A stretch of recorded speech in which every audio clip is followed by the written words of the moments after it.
Seigneur. Oubliez comme des astres languissaient, en tenant ferme la parole des vies. Chante Alléluia au Seigneur. Chante Alléluia au Seigneur. Chante Alléluia. Chante Alléluia. Chante Alléluia au Seigneur.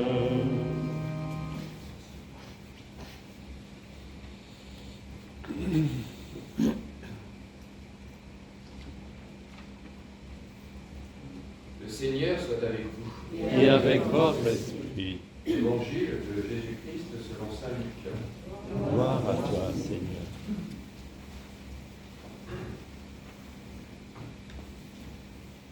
En ce temps-là, Jésus disait à ses disciples en parabole.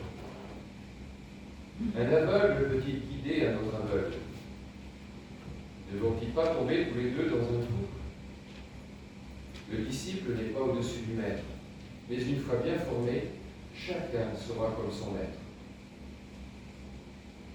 Qu'as-tu à regarder la paille dans l'œil de ton frère, alors que la poutre qui est dans ton œil à toi, tu ne la remarques pas? Comment peux-tu dire à ton frère, frère, laisse-moi enlever la paille qui est dans ton œil, alors que toi-même ne vois pas la poutre qui est dans le tien? Hypocrite, enlève d'abord la poutre de ton œil, alors tu verras clair pour enlever la paille qui est dans l'œil de ton frère. Un bon arbre ne donne pas de fruits pourris. Jamais non plus un arbre qui pourrit ne donne de bons fruits. Chaque arbre, en effet, se reconnaît à son fruit. On ne cueille pas de figues sur des épines. On ne vendange pas non plus du raisin sur des ronces. L'homme bon tire le bien du trésor de son cœur qui est bon, et l'homme mauvais tire le mal de son cœur qui est mauvais.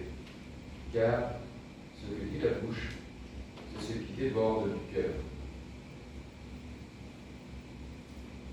Acclamons la parole de Dieu. Louange à toi, Seigneur Jésus.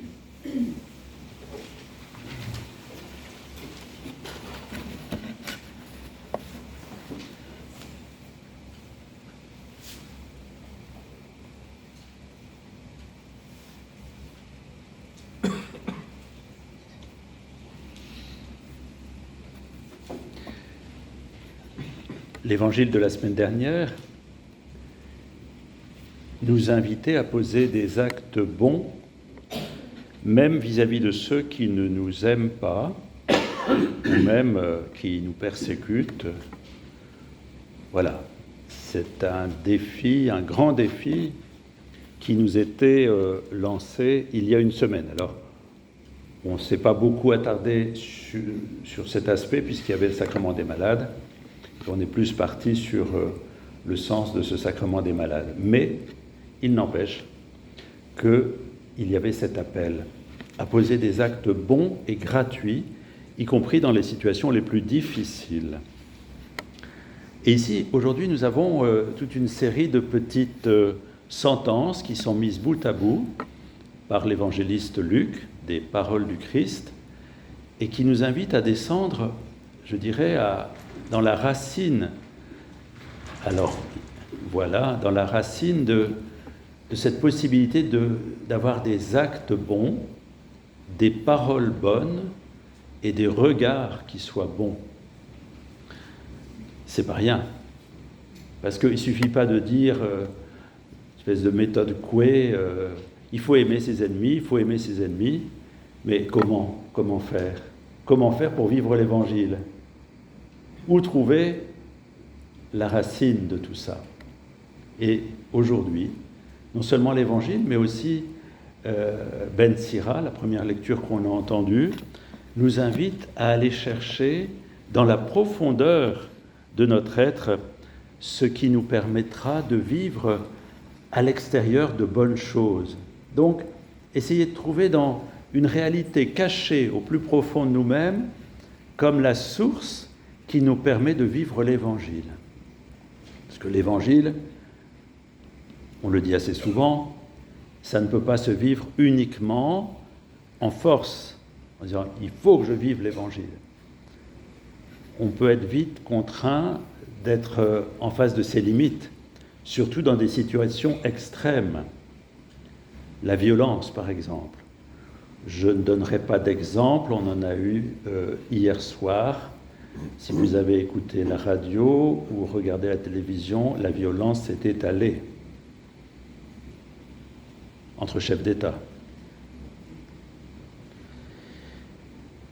Alors, où chercher la racine? Où trouver la source? Alors, l'Évangile et la lecture que nous avons entendue nous amènent à chercher dans 3 lieux. Tout d'abord, nos paroles. Nos paroles, vous savez, elles peuvent être porteuses de vie ou porteuses de mort, selon la manière dont nous sommes ancrés ou non dans l'amour. Il y a des paroles qui peuvent détruire et il y a des paroles qui donnent de la vie. Et Ben Sira nous dit « La parole fait connaître les sentiments. » Selon la manière dont on s'exprime, si on a une parole violente, si on a une parole dure, si on a une parole qui est intolérante, on peut croire qu'on n'est pas descendu très profond dans cet amour dans lequel on doit pouvoir baigner. On a reçu à notre baptême cette vie nouvelle. Est-ce que nous descendons en profondeur? C'est vraiment la grande question. Quand on voit que de vieux pays chrétiens ou des pays chrétiens plus récents, ce qui s'est passé en Allemagne il y a 80 ans, alors que c'était un vieux pays évangélisé, il y a eu le nazisme, ce qui s'est passé au Rwanda il y a une trentaine d'années, pourtant c'était un pays chrétien aussi. Comment se fait-il, c'est la grande question, comment se fait-il que l'Évangile n'ait pas pénétré le fond du cœur et que, on peut dire les discours nazis par exemple, aient entraîné cette folie meurtrière? Pourquoi? Eh bien peut-être que justement, l'Évangile ne descendant pas profondément, eh bien il n'a pas touché les racines du cœur de l'homme. Au plus profond de nous-mêmes, il y a la présence de Dieu. Mais si on vit de manière superficielle, si on ne va pas descendre dans cette profondeur, eh bien on peut laisser tous nos instincts, et quelquefois les instincts les plus violents, se saisir de nous et nous entraîner sur des pentes qui ne sont pas humanisantes. Au contraire, des paroles qui sont profondément prises dans l'amour peuvent devenir des bénédictions. Une parole, une écoute qui est prise dans l'amour de Dieu devient une bénédiction, peut porter la vie. Il y a des paroles qui nous ont touchés, certainement, que dans votre vie, des paroles sont venues vous faire vivre, vous ont révélé à vous-même, vous ont donné le désir de vivre, le désir de dépasser des difficultés. Eh bien, ce sont des paroles qui ont été puisées dans l'amour et dans le respect de l'autre.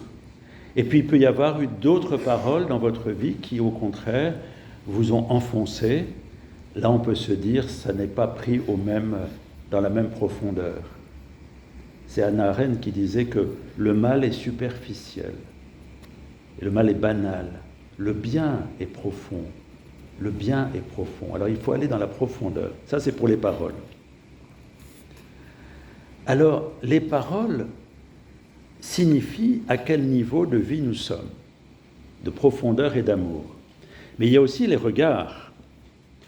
Alors, il y a un père de l'Église, Isaac le Syrien, qui dit « Le cœur de certains moines, mais ne vous inquiétez pas, ce n'est pas que pour les moines, on peut s'identifier. Le cœur de certains moines ressemble à un prétoire. Le moine y siège en juge du matin jusqu'au soir, passant en revue pour les condamner tous ses frères, à commencer bien sûr par ses supérieurs. S'il ne le fait pas à voix haute, il le fait dans son cœur, en interpellant silencieusement chacun de ses frères, « Frère, laisse-moi donc enlever la paille qui est dans ton œil », alors qu'il ne s'aperçoit pas du tout de la poutre qui est dans le sien. C'est très fréquent, vous êtes d'accord, hein? C'est-à-dire qu'on peut passer son temps à regarder tous les défauts des autres et à trouver que finalement, ils ne sont pas aussi bien que nous. C'est assez habituel, hein, vous êtes d'accord? On est souvent la référence de ce qui est bien et de ce qui est mal. Et pourtant, si on voulait bien là aussi descendre dans notre profondeur d'amour, qui est au plus profond de nous-mêmes, là où Dieu est présent, bien nos yeux s'ouvriraient sur la beauté des autres et sur la grâce qu'ils ont, qui est différente de la nôtre, mais qui est aussi une merveille qui vient de Dieu. Je le répète souvent, on sait ce que je vais dire maintenant. Sœur Monique Chambon, qui était religieuse ici, peut-être beaucoup l'ont connue, certains l'ont, elle est décédée, bien quand elle venait, souvent à Intermarché ou dans son immeuble, elle voyait des merveilles chez tous les gens qu'elle rencontrait, et elle aimait nous le raconter. Vous êtes d'accord? Eh bien, ça veut dire que le regard, ou alors on va regarder comme ce moine-là qui voit tous les défauts de ses frères et qui s'en repaît, ou alors on va regarder si notre cœur est éclairé, et si notre cœur est éclairé, il va éclairer nos yeux. Mais qu'est-ce qui est beau chez l'autre? Et on s'émerveille et on rend grâce pour la beauté qu'a l'autre. Donc, la parole, le regard et les actes. Selon la profondeur de notre vie, nos actes peuvent être agités et agitants, désordonnés et désordonnants, harmonieux ou disharmonieux. Vous vous rendez compte de ça?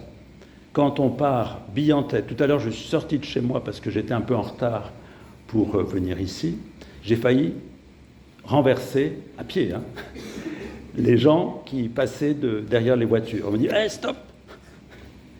Vous voyez, on peut, dans nos actes, poser des choses qui donnent là aussi une certaine harmonie, une certaine paix, un bonheur. J'ai ramené ici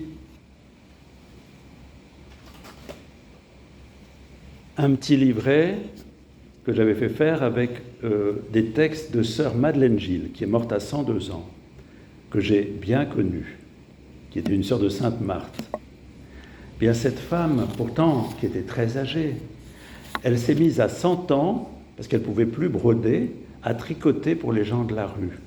Elle dit, il faut que je fasse quelque chose, je ne vois plus assez pour broder, est-ce que je ne pourrais pas tricoter? Donc je lui portais un tas de pelotes de laine pour qu'elle fasse du tricot, pour faire des écharpes pour les gens de la rue. Et puis à un moment, elle ne voyait plus non plus, du tout, donc elle ne pouvait plus tricoter. Elle était dans son lit, tout à fait à la fin de sa vie. Comme elle ne pouvait plus rien faire, quand les gens rentraient dans sa chambre pour la soigner et tout ça, elle leur prenait les mains pour les embrasser. Vous voyez, on peut, par des choses très simples, tricoter à 100 ans, quand on ne peut plus tricoter, embrasser la main de quelqu'un qui vient pour faire quelque chose dans la chambre. Des actes portent la vie. Et d'autres actes, des actes qui sont agités ou sans amour, peuvent au contraire détruire. Même des gestes, on peut avoir des gestes menaçants, on peut avoir des gestes d'agacement, on peut avoir des gestes qui font que l'autre sent bien qu'on n'y est pas. Le Seigneur nous appelle à descendre dans la profondeur de notre cœur, où il demeure, pour trouver la manière de parler de belle manière, de regarder avec amour et d'agir avec harmonie. Et tout ça, ça fait du bien. Le contraire, moins. Alors vous direz, mais comment on y arrive? Et c'est frère Léon, un frère de Saint François, et frère Léon était prêtre, il accompagnait François partout, parce que François n'était pas prêtre, lui, il avait voulu rester diacre, être diacre, mais il n'avait pas voulu être prêtre, il aurait pu, à l'époque, il n'y avait pas de diacre permanent. Il avait voulu être diacre parce qu'il se disait, si je célèbre la messe, je vais pleurer d'un bout à l'autre et ça ne va pas faire une bonne messe. Pleurer d'émotion, je l'ai déjà dit il y a peu de temps. Eh bien, frère Léon, qui accompagnait François, lui dit, mais comment faire pour descendre dans son cœur et avoir le cœur pur? Parce que toi, François, on voit bien que tout ce que tu fais est plein d'harmonie, plein d'amour, plein de paix. Moi, je sens que je n'y arrive pas, je suis pris dans mes contradictions. Et François, voilà ce qu'il lui répond. Sais-tu, frère Léon, ce qu'est la pureté du cœur? Tourne ton regard vers Dieu. Admire-le. Réjouis-toi de ce qu'il est, lui, toute sainteté. Rends-lui grâce à cause de lui-même. C'est cela, avoir le cœur pur. Et quand tu es ainsi tourné vers Dieu, ne fais surtout aucun retour sur toi-même. Ne te demande pas où tu en es avec Dieu. La tristesse de ne pas être parfait, découvrir qu'on est pécheur, est encore un sentiment trop humain. Il faut élever ton cœur plus haut, beaucoup plus haut. Il y a Dieu, l'immensité de Dieu, son inaltérable splendeur. Et il continue, mais cette pureté ne peut pas s'obtenir à la force des poignets. Et en se tendant, il faut simplement ne rien garder de soi-même, tout balayer, même cette perception aiguë de notre détresse, faire place nette, accepter d'être pauvre, renoncer à tout ce qui est pesant, même au poids de nos fautes. Vous voyez, l'Évangile, ça se reçoit. Et ça se reçoit de qui? De ce Dieu qui nous aime. Et si nous voulons acquérir cet art de vivre, de parler avec amour, de regarder avec amour, d'agir avec amour, d'être soi-même dans la paix pour transmettre la paix, eh bien il faut accueillir le prince de la paix. Il faut s'ouvrir à cet amour gratuit qui transforme notre cœur. Alors, si nous voulons ne pas regarder les autres de haut, ne pas les juger, ne pas agir avec eux avec violence, ne pas parler mal, il faut descendre dans cet amour gratuit que Dieu nous donne et qui peut transformer notre vie. Le tout est d'y croire. Se laisser aimer pour aimer.